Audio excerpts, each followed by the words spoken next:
Welcome to the Hug Podcast. Right now we have Milda with us.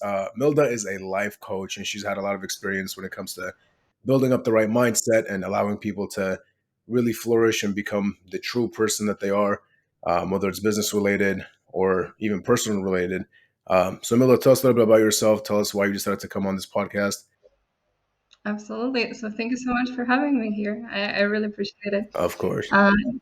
Yes, and as well, I feel the masculine energy, and I think that's what the ladies are about, huh? Like even in the entrepreneurial world, Possibly. sometimes we need that masculine energy, even though like we balance it out, especially like women in business. But it's always nice to get inspired by people like you. And I saw the people like in your network and the people who were speaking on the podcast, and um, I want to acknowledge every single one of you guys listening. Like, if you're doing these kind of things, like, you are on the right path, first of all. And literally dedicating your life and effort to help people and inspire each other. And the last video that you put about brotherhood, like, it's beautiful. It's absolutely stunning, like how much support I see. And for everyone who are listening here, keep going, keep doing this because, like, I believe in you. I really do. Of course. And Thank you so much. from a woman's perspective, it's really beautiful to observe it. Absolutely. And And then I mean, women have the same circles as well every now and then that I've seen. Some of them not so good, some of them very good. And I can say the same exact thing about men, obviously. So would you say you have your own circle as well, or how do you go about having friends or getting friends, I guess? Absolutely. I do have like a lot of strong women in my circle. I do have a lot of strong men in my circle as well. It's a really balanced out network that I have. Majority of them are entrepreneurs because I love to surround myself with successful people. I really believe that you become the Who you're person around? who you surround yourself Yeah. with, and the five people with whom you spend the most of your time are the people that you're becoming. So uh, grateful to have you here, even the content wise, like when you consume the content and you listen to it, like it's becoming part of you. So I'm really Yeah, yeah. mindful And what's of letting funny, so how we met is I want to say three or four people from your network on my podcast. And then I don't know, I think I randomly just saw you on social media and I was like, oh, this person resonates with these people and we have so much mutuals and it just kind of makes sense to find out a little bit more about this person. And as we move forward, I got to see how much or how positive you are as a person more than anything, um, which is honestly truly inspirational. I think that most people lack positivity. I'll say that right now. Every single time I ask somebody how they're doing, it's always something negative. Always something negative. Never, oh, I'm having a even if you're having a bad day, say I'm having a good day, because you will have a good day if you say you have a good day. It's as simple as that. Um, so people always forget to be grateful. I mean, I don't know how else to say it. absolutely. And yeah, you probably will notice, like, and especially for the people who are listening to me, I'm extremely positive person. And it was quite difficult in the beginning, like when, like, I was just born like that. And eventually I surrounded myself with people who are like that and became even more positive. However, I understand how important it is to keep the balance, and especially in these places on social media. And I do work with influencers and social media. Like, I help not only to reframe the mindset of the people as a life coach, but at the same to build their brand.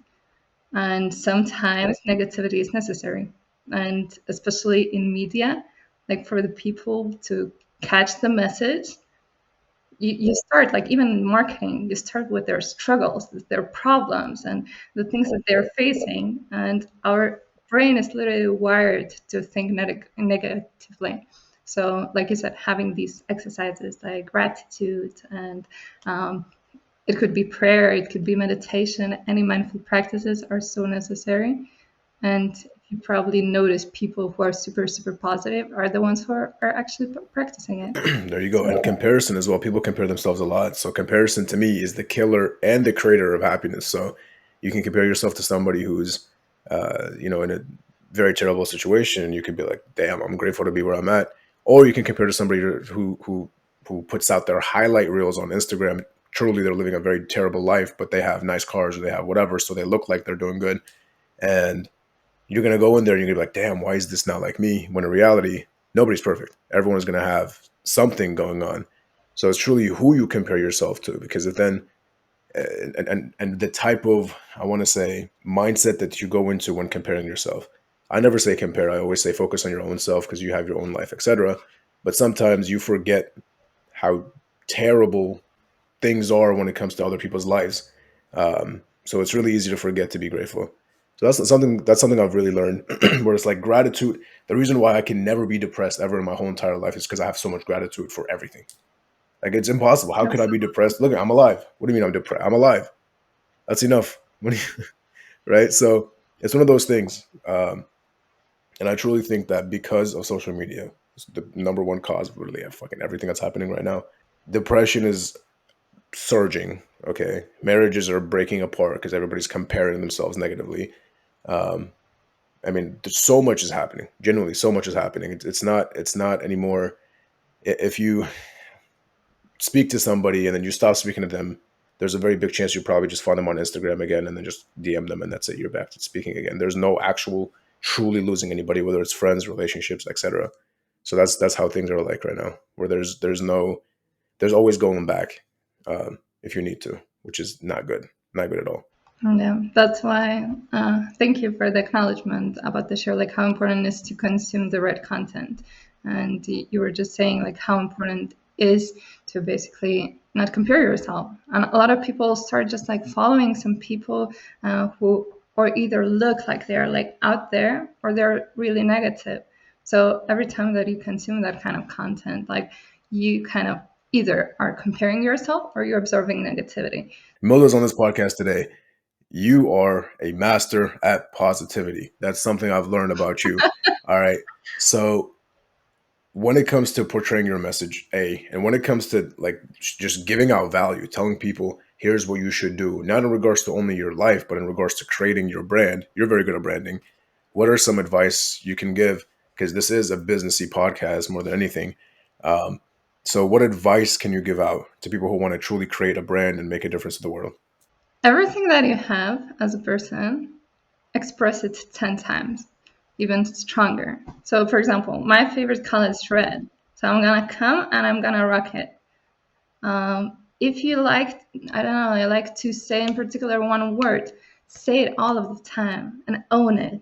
Like, really own who you are and don't care like what other people are thinking about you.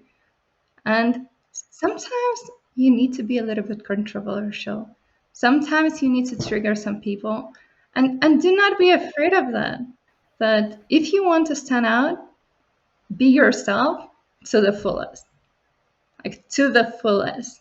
And if negativity is coming in, perfect. It means that that person is triggered, something is happening in their life, and they needed to see something that you are saying for them to start their healing journey. So don't be afraid to express your truth. You are literally serving them. And okay, make it balanced. Like, do not overdo it because then it's like the spiral of negativity is starting. But a little bit of triggering, it's good as long as the intention is pure to help people. See, So yeah. right now, I have my devil horns just kind of happening because I've done that a few times. I used to always say extremely controversial things, knowing that it would trigger people. And how I would do it, I've seen this on the internet somewhere. I'm not going to claim to have owned this tactic or anything like that. Um, but you basically say something that's true, but you also say it in a way where it triggers them and it makes them mad. So then they're sitting there trying to argue with you, but they're only mad about the way that you said it. They're not really truly mad about what you said. And that's honestly, tonality is everything. If I text somebody Absolutely. and I'm like, screw you, right? They're gonna be like, what the hell? What do you mean screw you? But then if I'm like mid chat, I'm like, screw you, bro. It's a lot more. It's a lot more lighter. If that makes sense. But you see Andrew Tate's, right? Oh, I see. Making Entertain. Yep. so much money. It's ridiculous. So you choose. Like everyone choose their own path. I worked with really conscious people, like people who are into spirituality and they're like really mindful. And I learned branding from them. Like part of my lessons and learnings came like from people with millions of subscribers who are like, let's meditate and be peaceful. But even those people, like how they were trending, because okay, they were looking hot. Okay, they were looking like removing a little bit of your t-shirt so you can see the shoulder. Like it's up to you, you know, like how you choose, like what kind of strategy. But uh, we understand that sometimes you need to do some things to catch the attention. I've always noticed that when you upload a new type of video, um, it catches the attention of people easily. Like for example, if I have a friend group and I don't post about any cars, for example, and then one day I post a supercar, they'll be like, "Whoa, a supercar, cool, whatever." They're all gonna like it, etc. But then over time, if you keep posting supercars, nobody's gonna care anymore. They're gonna be like, "Oh, okay, it's the same exact thing." So that's the difficult thing about branding because after a while, you're gonna be a trend and then you're gonna fall off. So sustainability is huge. Sustainability is everything, and I don't think I could sustain me fucking laughing and going all crazy and being 110% of who I truly am on the camera. And I just see this as a way for me to get more leads, if anything. So the reason why I'm on podcasts is to get connected with people who can turn into clients, or people who can refer people who could turn to clients, or the viewers turn into clients. And I tell them about, how valuable my business is and how, I want to say, cocky and confident we are at what we do. And that turns into clients. I can tell you right now, I closed a few deals just off of this. People I don't know, just off of social media. They just hit me up and said, "Hey, I like your videos, etc. Let's tell me a little bit more about what you do." I tell them about what we do. We hop on a call. Next day they close. Done deal. Monthly reoccurring. It's beautiful. So that's kind of why I do it. I don't really care for the views more than anything. Yeah, absolutely. And you used to talk about these testimonials that he had, because like we were speaking privately, and because he's not flashy on his own podcast, I'm just gonna say it, if you're okay with that, what you Of share, course, sure. that you helped one of the people like in 2 weeks to make 250K or something. Oh yes, uh, something like that. yeah, Yeah, and he's being modest here, but like this is another brand tip. Don't be afraid to show up. Like, once again, what is your intention? Is it to help people? it is. It truly is. It Because is. I So, wouldn't. So my company before this one was a marketing agency, and we used that. We basically rebranded to doing employee retention credit, and then rebranded again using the same tactics that we used to get leads during the employee retention credit. We rebranded again to become a marketing agency that provides that service to sustain ourselves for the time being. um, and that just kicked off like crazy. But before, I mm, used to be like, "We're the best service in the world. You can't get any better paid media than us." Bullshit. Um, I did that as kind of a way to overcompensate for uh, the lack of competence that we had back then. I wouldn't even say competence, but the lack of skill that we had back then. Right now, I've gotten to a point where it's like we're not only confident, but we know what we can do, to the point that if somebody isn't convinced, we just are like, "Okay, that's fine. Somebody else will get convinced. Somebody else will be able to see the vision if you don't." So, and the prices go up. The prices only go up. So, the longer you want to wait, the longer you pay. So, or the more you pay rather. Um, so that's kind of how we work. But right now, we're not lying about anything. So, the first time we ever yes, spoke, you absolutely. had asked me some very you asked me questions that I would ask people in order to make them feel comfortable with me, right? So you read the Mm. room. If there's anything that you do well, it's you read the room. We have a couple of people on our team as well. We have AJ. Funny enough, AJ reads the room like crazy. This dude Oh, connects people. AJ. Yeah, You know AJ. I You know love AJ. AJ. He's Yeah, amazing. he's a great guy. So his superpower is the ability to get people into rooms together. I've never seen a man who gets more done. Like, it's cool and all. He's a great salesperson. He does all that, but where he truly shines is getting people in the room together and making shit happen. So I see the same exact thing with you a little bit, and how he does it is he just inflates like he's a walking ad. Okay, I want to say, "Hey man, this is gonna be the best day of your life, bro. If we do this right now, it's gonna be huge, bro, huge." And I was like, I'm trying to like take all this in, and I haven't got enough, and he keeps throwing one. So he's a great guy, though. He really is a great guy. Um, but I've really noticed that it's really easy just to hype people up. It really is. People are not as gullible as you might think they seem to be, if that makes sense. Because sometimes when I hype people up, I'm like, okay, they're probably going to think I'm trying to do something extra to them, and that I think that they're gullible, etc. Um, but that's never really the case. So I told you this last time too. So when it comes to me not trying to do something, I don't try not to do it. I just don't think about it when it gets done, and I just make it part of my daily routine. So, for example, if you have to read a book every single day, and you make that your routine, for example, um, don't force against it. Don't say, "Oh, I don't want to read a book. Now I have to read a book." Because when you try your absolute hardest to stay away from something, for example, or let's say there's a let's say somebody smokes weed, for example. If you try your hardest to stay away from smoking weed, all you're going to think about is smoking weed. But then if you know do something that will distract you from weed, let's just say, I'm not a weed smoker myself, obviously, just for example. Um, then you're not going to think about pushing it away, because the harder you push, the harder it'll come back to you, and that's just kind of been how life is.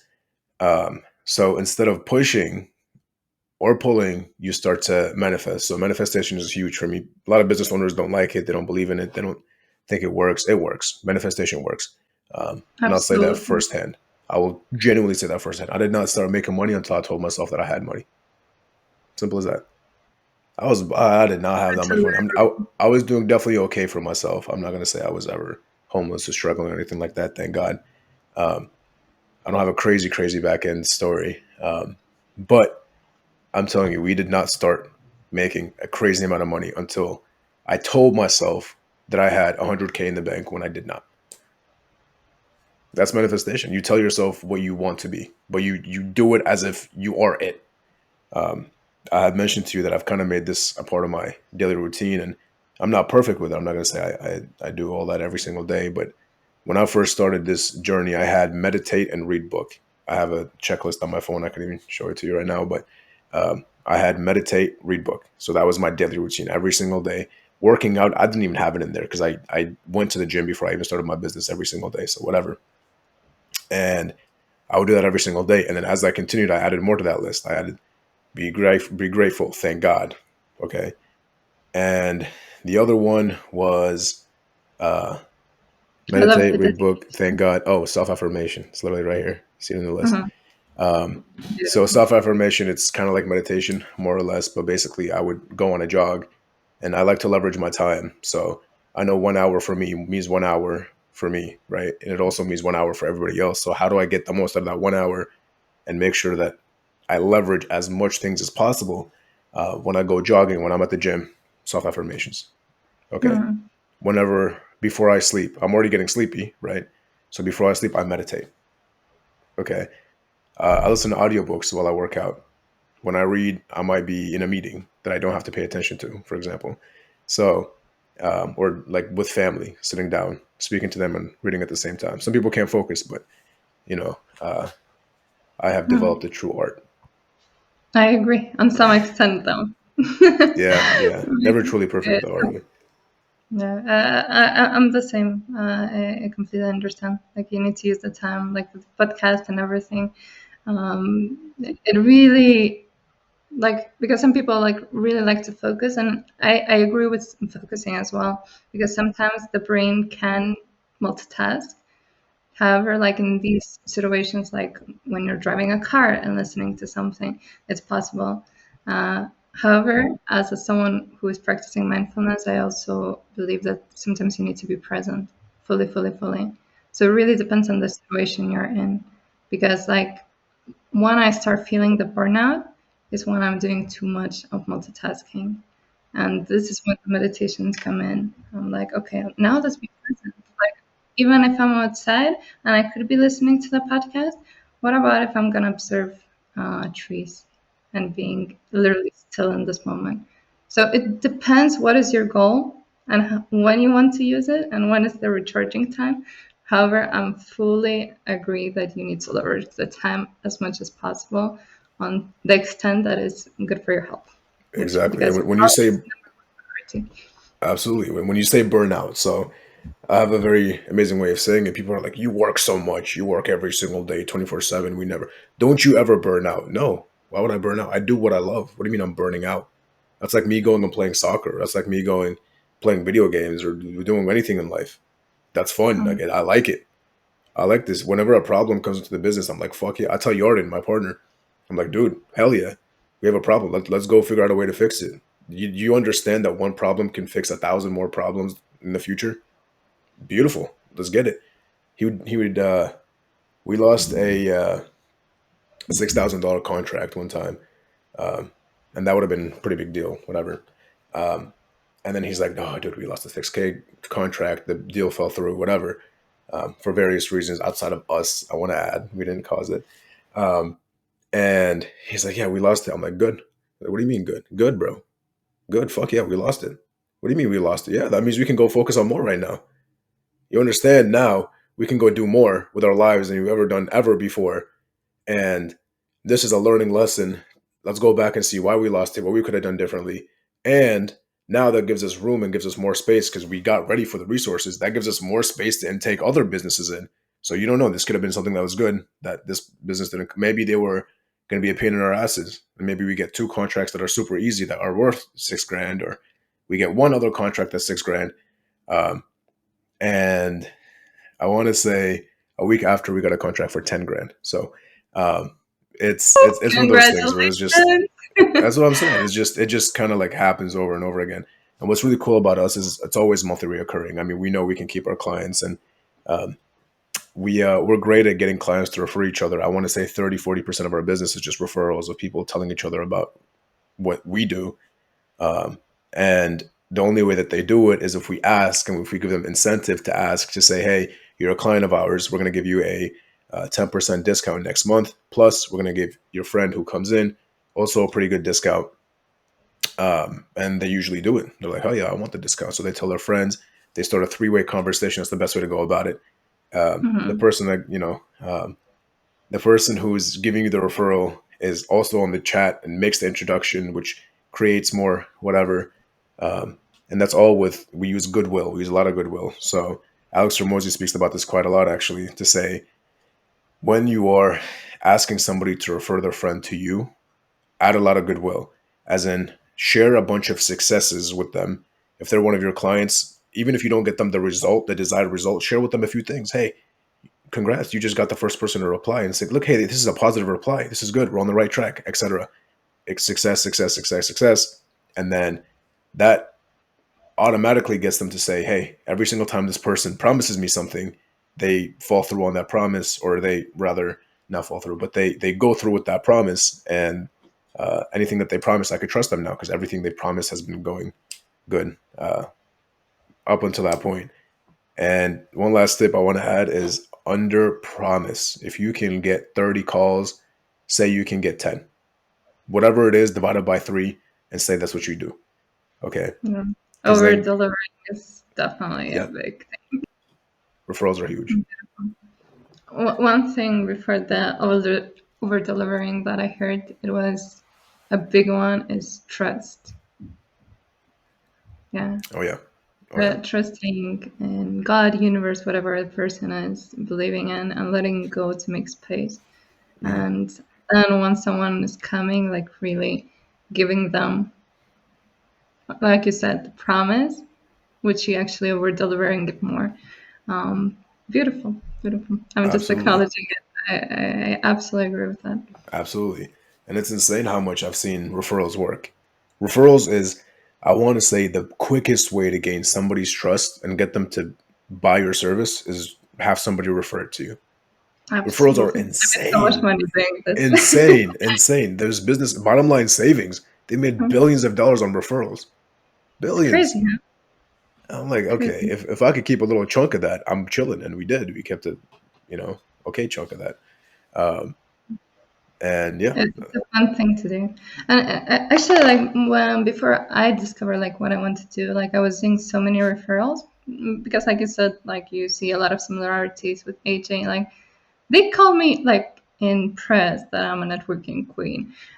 So it's crazy like how referrals can help people because like why to keep someone from helping them when you know like your friend has a beautiful product or service, and you literally can help them. And if it's not you, like, why not to give it to the person who can help them? I'll tell you why. And If you're not delivering a good product, and if the prospect and or the client is not truly sure about your capabilities, then that might affect their relationship with the person that they're referring. So they're always taking that little small risk. So you're kind of asking them to take a risk, but then you're covering that up with some type of incentive to say, look, I'm going to give you $200, or I'm going to give you whatever it costs me to get one lead. I'm going to give that to you, but you have a much higher chance of closing the deal because um, it's a referral. So I don't know how else to say it. So yeah, beautiful, beautiful marketing. And I really do want to get into branding when it comes to you because you're a networking genius. You're a genius when it comes to branding. You have amazing, amazing mindsets. You have an amazing mindset. And I want to dig into that as much as I can because I know we have limited time here. And I want the viewers to be able to truly understand and know your style of thinking. Um, because when somebody tells me that they want to make a lot of money, I'm like, do you truly believe you're going to make a lot of money? And they say, yeah. And when in reality, they're not doing anything to ensure that they truly believe that they're going to make a lot of money, which leads them to not make a lot of money. So it is 98% mindset. I want to say seriously, 98% mindset. Um, so I want to obviously dig into that. What are some advice that you can give to somebody looking to start a business, maybe, and what kind of mindset should they go into when looking to close their first few deals? okay.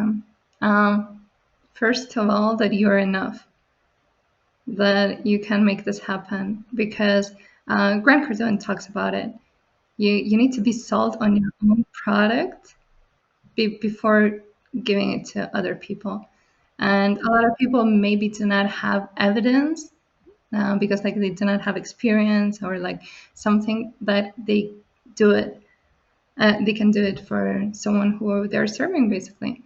And this is the thing that is stopping them, and they're not closing them. And I do coach people in sales as well. So even though like my priority is branding, however, as a coach, like I need to sometimes say to the people, it's not about only how you show up. Sometimes it's also how you speak, and you can keep them, because like the people are not going to believe in you if you do not show up as the best version of you, and if you do not believe that you can do it. So believe in yourself, believe that you can make it happen, and that you can help the people. Once again, what is your intention? What is your intention? Is it like honestly help someone? If yes, then who's stopping you? You can do this. I've said this so many times too, where it's like if your intention is to make money, you're not going to make money. If your intention is to help people out, understanding and knowing that um, people are going to come back to you and they're going to give you more value, etc., then that's going to happen. I've had friends who have created competition for themselves, okay, just to help people out because they know these people might come back or these people might tell other people, and he's going to be the main source. Um, I don't know how much I recommend creating competition for yourself, but the more value you give out, the better. Um, and they might have come to regret it because, as you know, in a space like, for example, ERC or in any space really where there's limited customers, and I say limited as if they are limited, they're truly unlimited how much you can get. Um, but in a space where you can get a lot of people, it's easy to create competition or have competition be there, which will not only maybe give you even less market share, but it might increase the cost per result. So when there's a lot of people competing to get one thing, the demand goes up, price goes up. So that's a issue that obviously everybody wants to avoid, but still give out your secrets, still give out the secret sauce, still tell people about it because they're going to come back to you and they're going to trust you. And the only way that they would not trust you is if you show them that they can't trust you after you've already given them that value. So just be good, literally just be good because you can't fake anything forever. It's impossible. You cannot fake anything forever. Everything always comes out. Everything was, the world has, it works in mysterious ways. So Beautiful. Yeah, really well said. yeah, very true. Interesting. Like the ERC business because like I was learning about it. We were speaking with Alex and AJ, and like how actually there are so many opportunities, and like especially if the people are just starting out and they're like I don't know like how to do, and this is going to add the branding secret. Um, it's leveraging other people, leveraging other companies, and like in the beginning, like when you're just starting out, and not a lot of people are starting out here, but even the people who are like scaling their business, you should leverage big brands and companies and people. It's ridiculous, especially in branding. If you start your videos using the Nike sign in the end, or like if you're using some pictures, it's the attention that you're getting is completely different than the one that you're going to use only by your face. You need to build it up. And I invested so much money into just like spending time with entrepreneurs, like who are really high level, like 8-figure entrepreneurs up to 9, and having pictures with them. It's uh, like it's completely different game that I'm playing right now. Because like once you leverage one, you can leverage another one. So use it wisely and grow together. Don't be afraid to invest in coaches and into help and to some people who can help you out with this. Milda, we've come so close to passive income. It's not even funny. Like if you talked to me maybe 5 months ago, I would have told you I don't believe in passive income, but and I truly still don't as much. But um, the really cool thing, first and foremost, ERC was a beautiful uh, program. Now there's apparently a new one out, and what we were doing very often is we were using our LinkedIn automation. So we would have a system in place that is just we click launch and deals start to go through. So the front end, the advertising that gets done, it's all automatic. So we don't touch that. And then the back end, the companies that we refer to the bigger company, they deal with the closing, they deal with the document collection, they deal with the paperwork, they deal with everything, and they deal with the fulfillment. So we just have a system in to send people over there, and we make money doing basically nothing. I mean, we spend a couple of hours a week, I want to say, on this thing, and we make money. Um, It's insane. It's insane how much we can make. And also, I've been in a rooms with billionaires, even multi millionaires, and it's not really in today's day and age the amount of millionaires there are. It's not as much of a flex as it used to be maybe 20, 30 years ago. Um, but they're weirdos. They're normal people. You talk to them, you would never expect it. There's some of them are like truly weirdos. I have videos of them that can. We've accidentally recorded them saying some very funny things. Um, you can ask Alex's guys about that, but um, yeah, very very interesting people. So how do you deal? I mean, obviously you're, and I do want to get your perspective on this. Um, being a networker as a woman versus being a networker as a man, is there any type of trust or loss in trust that happens because of gender? Um, and if so, what have you experienced or seen? Because I've seen that just a little bit firsthand when, for example, we tried to network using the accounts, the LinkedIn accounts, for example, of women and the LinkedIn accounts of me, for example, and my account did exponentially better. So I don't know if that's a cause of gender or if it's a cause of something else. So as far as networking, what have you experienced? Me personally, I don't have problems. Like attracting women or men, always the same. I just attract the people. Um, it's building communication skills at the same time looking presentable, especially like for the woman. Like if you want to attract attention, and it's important, it's an investment. Like looking good, it's an investment, time wise and money wise. And once you look presentable and you have good communication skills, there are no problems to network with Yeah, people. yeah. That's networking. What about sales? If you get on a Zoom call with somebody and you're looking to sell, is there any indicators that show you that there's gender bias when it comes to sales? The way how you communicate with women and men is different. Absolutely. I haven't figured that And one out yet, but I could tell you. Yeah, I could tell you. yeah, I've noticed yeah, that women firsthand. are more through feelings. Like everything is through feelings. Men is through logic, and then there is like a really fine line in between when the man is attracted to you sexually and when the man is attracted to you for business. So it's all about finding that balance. So it's important. Women, like how women do business is completely different. And at the same time, like how important it is for women to do business and not to be into her masculine energy too much. Because me personally, I'm an entrepreneur. I'm listening to the content that you're giving to guys. Uh, I need to find a balance personally that this is not something that is doing. It's my creativity, the femininity that is coming, like all this passion is something that makes me happy from the inside, and it's a creative thing. So even if a man would come to me and would tell like you're provided, uh, I'm I'm actually creating it. It's like the thing that is driving me and makes me happy. And when you're speaking with a man, that needs to be felt in different ways.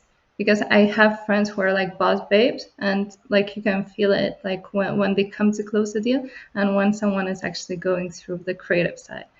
And the balance, and especially in this age where feminism is so high, it's really interesting to observe how different people do different business.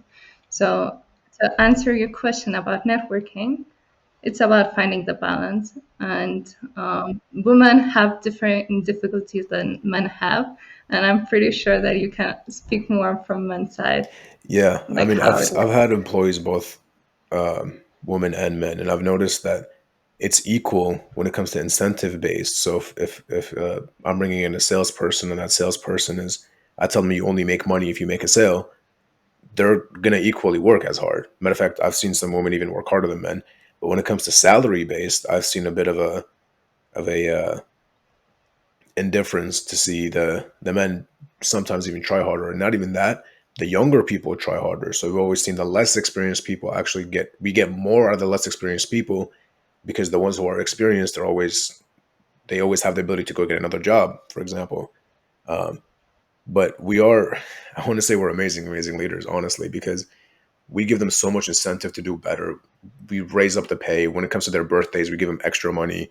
We, pay for their families' dinners. Sometimes I have a friend as well who had, I want to say 30, 40 employees overseas, and they all didn't know each other. And it's amazing because they all got together for lunch, and he paid for everything, and they were all just sitting there together in person. And he was in a completely different country leading this whole entire team. So it was very, very cool. He even showed me a picture. Um, and creating that culture is amazing as well. And a really good way to do it is to have a good worker bring their friend to work with them, because they have that relationship times 10. Okay. um, and this is I want to give credit to my partner for thinking about this one, or bringing this to light, where now we're just hiring people that know each other, because the work is just that much better. They communicate better, they're not awkward with each other. So it's amazing, it's truly amazing how much they can get done. The work of one person, instead of doing the work of two people, they do the work of five people together. So it's amazing. It truly is. I agree. I just hired some people like that, and it's interesting I to saw you observe smile. that. I was like, I feel like I can relate. you can relate to that one. Yeah, yeah. So when it comes to hiring people, I mean, what's your process like? I want to dive into that a little bit. How do you get the most out of them in the most ethical way possible? It's about understanding their professional goals, but at the same time, personal goals. Because, like, if the person is here, okay, just to make money, but actually the person in 5 years' time, they're seeing themselves doing something else, what's the point? So once I come on the call, I really want to hear, like, what are the goals? Like maybe they want to travel the world and they want to live in different countries and work from abroad. And me, as the person who is having an online business, I can provide these opportunities. So I really hear out both sides, like what they want to make professionally, and then I know what to expect from them in the long run, but at the same what they want personally.